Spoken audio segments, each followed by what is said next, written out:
Palakpakan po muli natin at pasalamatan natin ang buong puso. Walang hanggang pasasalamat po kay Governor Dr. Helen Tan at sa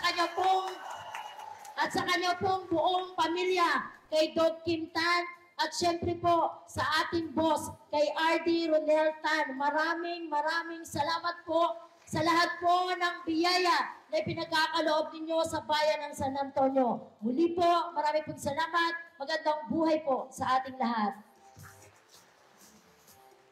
Maraming salamat po sa ating pong namumuno sa Sangguniang Bayan po ng San Antonio. Palakpakan po natin Vice Mayor Jenny Morven. Atin ho mag-ibay na kabaligatan sa San Antonio. Atin din ho pakinggan ang pagbati po siya atin ng ating pong ama ng bayan ng San Antonio. Palakpakan po natin Mayor Ariel Wagan Jr.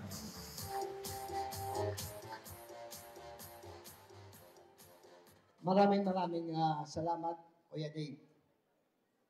Isa pong mapagpalang umaga sa ating lahat, lalo tigit sa taong hinahangad na mga kasama ng taga-rito sa bayan ng San Antonio, ang ating minamahal na Governor Dr. Helen Tan,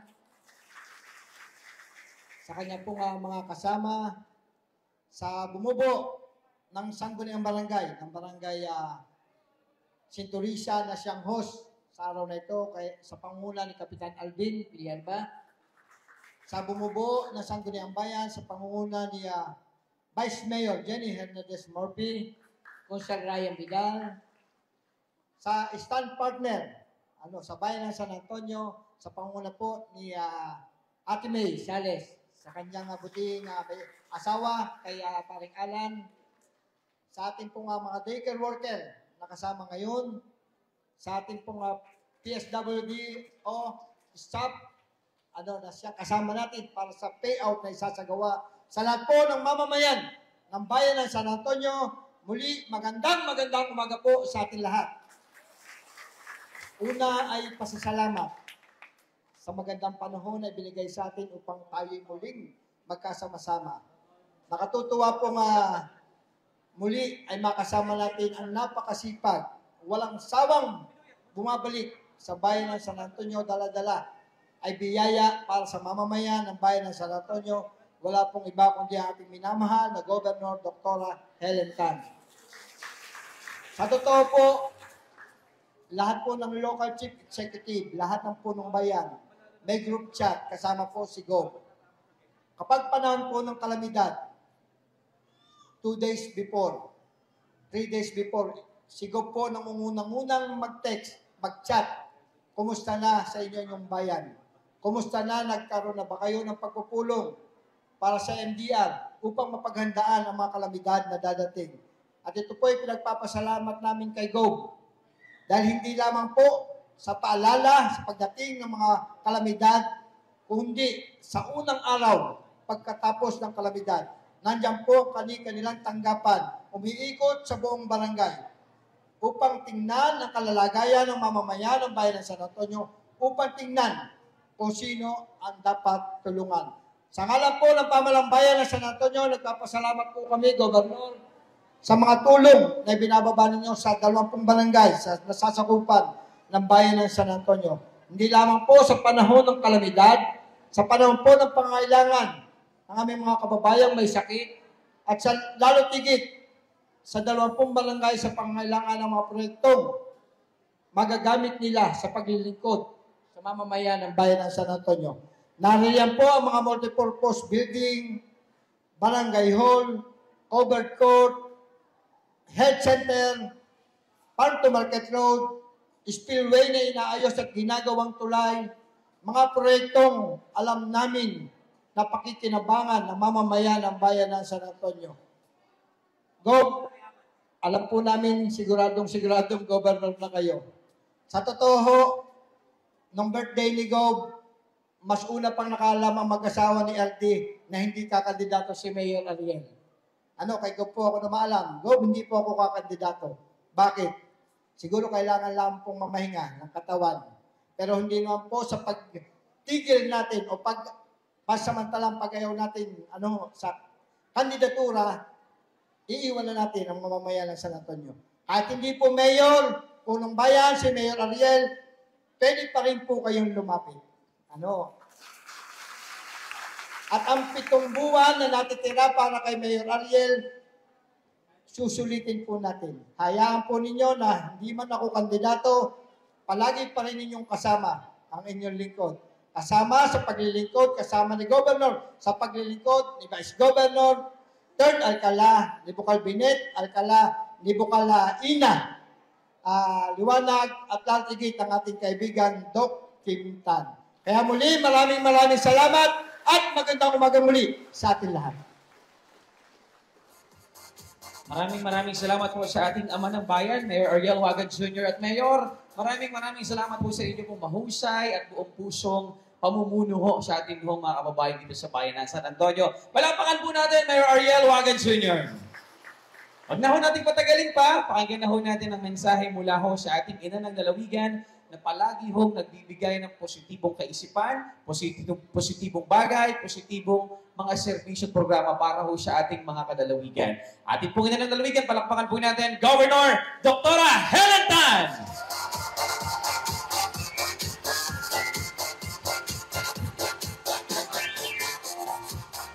Maraming salamat. Magandang umaga po. Kumusta na kayo? Mabuti pa kayo, mabuti.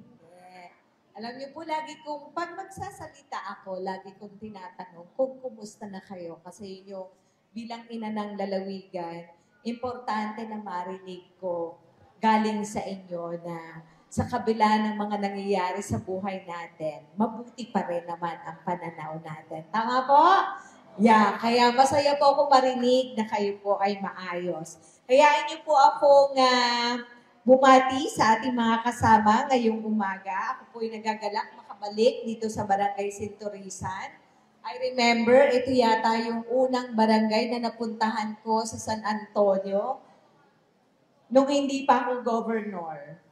Opo, kasi itong barangay hall yata pinagawa ko dati, no? So, palakpakan po natin, Kapitan Pilierba, at sa bumubuo po ng Sangguniang Barangay. I think marami akong kamag-anak yata dito. May kamag-anak ako dito, di ba? Ayan. O, may nasigaw. Opo, sabi, naku po. Yan, o, di ba? Siyempre, pinabati natin ang ating mga kabalikatan sa paglilingkod. Unahin ko na po ang ating pong Vice Mayor, Jenny Murphy. Palakpakan po natin. Kay Mayor Ariel, kanina naiiyak yung ibang audience kasi nagsabi na siya ay hindi nakakandidato. Totoo po yun. Nung birthday ko, pumunta siya para magsabi kasama si Mayora at ilang mga konsehal para magsabi na siya muna ay mag-health break. No? Ibig sabihin, mahalaga muna ay ang kanyang kalusugan at oras para sa pamilya. Pero taga rito naman siya, kaya nandyan lang. Alam na alam niyo kung saan pupuntahan. Palakpakan natin, Mayor Ariel. Siyempre, kay Konsehal Ryan, palakpakan natin. At meron akong isang papakiusap sa inyo na konsehal. Sana na may pagbigyan ninyo sapagkat konsehal naman dati ang asawa nito. Si Konsehal Alan, yung kanyang asawa, ang kakandidatong konsehala May Sales. Palakpakan naman natin, no? O si Konsehal Alan ay taga-suporta na lang ng serbisyong tunay at natural. Kaya marami po kasing gawain, di po ba? Ako po ay walang inurasan, 24 hours, 7 days a week kung tawagin ko sila lahat. Wala po kami pahinga. Kaya ang kailangan namin ay full-time na kasama na magbibigay ng serbisyo at magtitingin sa inyo doon. Kaya si Alan Sales, hindi na namin pinakandidato. Yung asawa na lang niya. Palakpakan naman natin sila.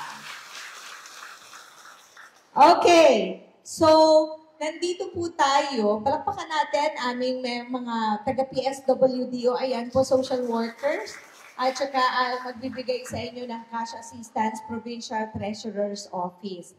Ibig sabihin, ang pondo na pinanggalingan po na ibibigay sa inyo galing po sa probinsya. Okay. Na-mention ni Mayor talaga, pag may bagyo po, alam mo, hindi ako nakakatulog. No? Bago, during, after, Dito po walang bagyo.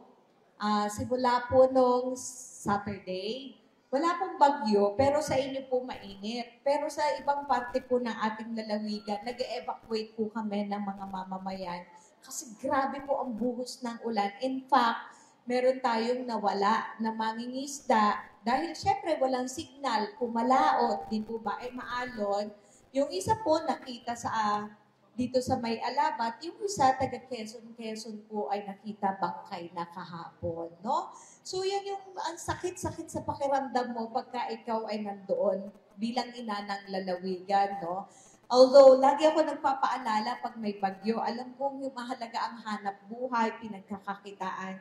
Kaya lagi ko pong binibilin sa mga kapitan, wala, ganito talaga ang tungkulin natin, di ba? Pag naglilingkod, marami tayong sakripisyo. Kailangan talagang bumuno tayo sa bulsa para pakainin natin ang mga tao. Masigurado lang na sila'y ligtas. Ganun po yung ginagawa ko doon sa Polillo Group of Islands.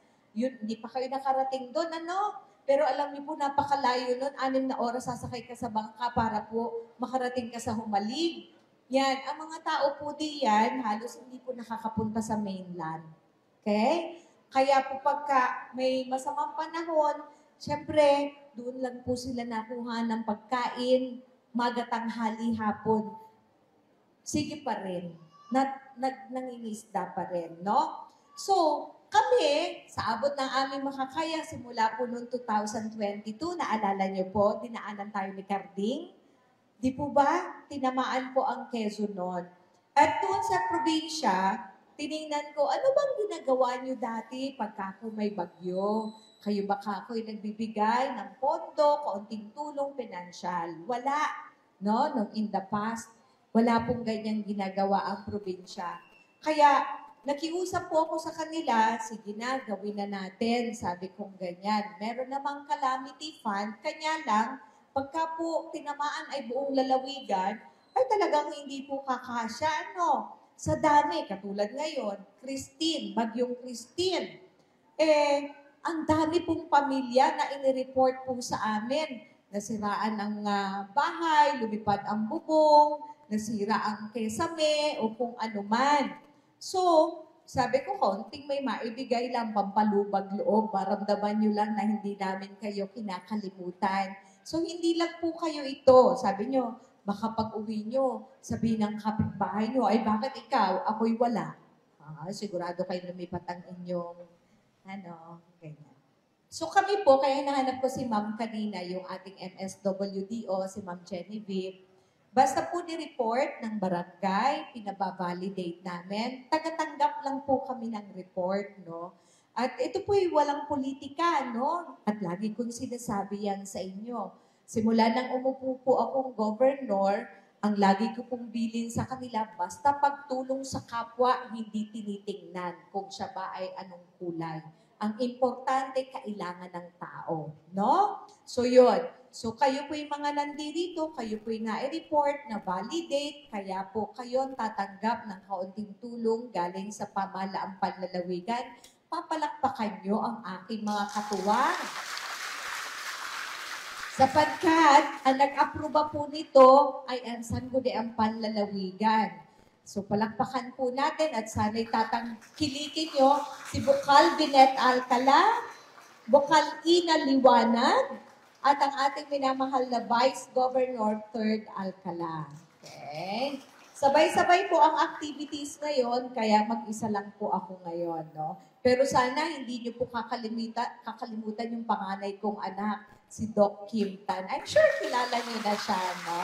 So nakakatulong po sa akin sa maraming bagay ng paglilingkod, no? Kaya nga po doon sa pamilya namin, sabi nung anak kong babae, nung kakandidato ang kuya niya, sabi niya, ano ba yan? Unti-unti nang nauubos ang tao sa bahay namin. Ibig sabihin po, kasi po nandun sa Manila yung aking mga anak dati, dahil bumalik na ng Quezon para maglingkod, yung anak ko na lang babae na iwan doon. So mag-isa na lang siya doon sa Maynila, no? So yan po, kaya meron po tayo na ibibigay na tulong sa inyo. Ang tawag po namin dito, Emergency Shelter Assistance, no? Kaunting tulong para po makatulong kahit pambili ng pako. Tama ba? Okay, so, samantalahin ko, di po ako magtatagal sapagkat marami po akong pupuntahan ngayon.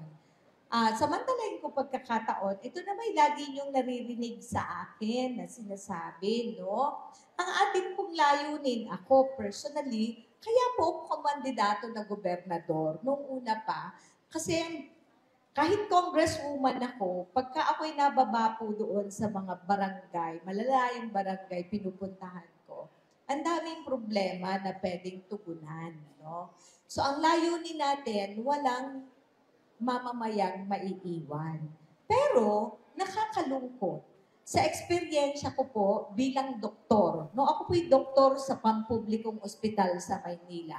Lahat ng pasyente ko, para po akong very personal po ang relationship ko sa mga pasyente ko, no? Pag alam kong mahirap, walang pagkukunan, tinuturuan ko po yun ang gagawin. Minsan nagsusulisit po ako sa asawa ko.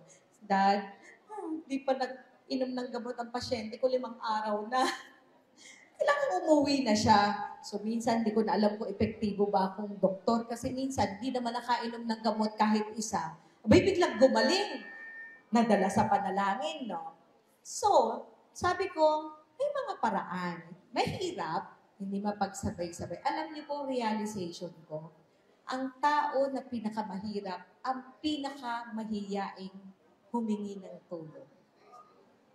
Tama po? No. Kanya po, nung ako po'y nasa kongreso, nire-review ko po yan. Ang Department of Health, lagi ko pong pinapatawag. Alam niyo po sa datos, yung mga nauospital na dapat nakakakuha ng libre. Halimbawa po sa heart center. Sabi ko nung itinayo ang heart center, malamang ang intensyon noon nung itinayo yun ng Pangulo noon, Marcos, ibigay ang serbisyo sa mahirap. Tama po? Alam niyo po ang charity nila? Less than 15%. Mas marami po ang nagbabayad. Pag pumunta po kayong PCMC, nagpapadala po akong pasyente doon Suntok sa buwan. Talagang kahit ako, governor ako, sige po, bahala na. Lagay nyo basta i-admit nyo. Saka na namin problema. Ganyan po ako. Ganon din.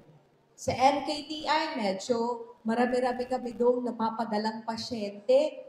Halos nagpapadala kakaunti din.